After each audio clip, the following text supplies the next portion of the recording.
Hotel Langford. Nagulat po ako. Sabi ko po kay mama, walang pasok ngayon. Sa Monday na kami magkikita. Tsaka nagulat ako, meron ng pasok. At tsaka, hindi mo na papasok. Kasi po nag-weekend ni mama. Tsaka hindi pa nagla-lunch. Tulog si papa. Hindi po makakaligo kasi 11:33 na po. Kasi sa 11:30 yung yung pasok namin.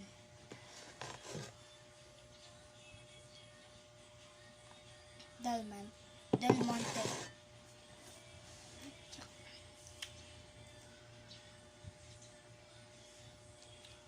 Kasi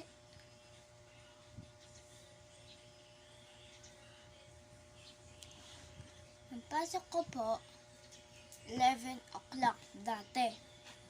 Ngayon naman po 11:30. Kaya sa 5 o'clock kami uuwi. Para bumili po ng relo po sa Divisoria, polo, hindi po sa Divisoria. Polo, short, sandal na butas-butas. So, cheers! So, Del Monte.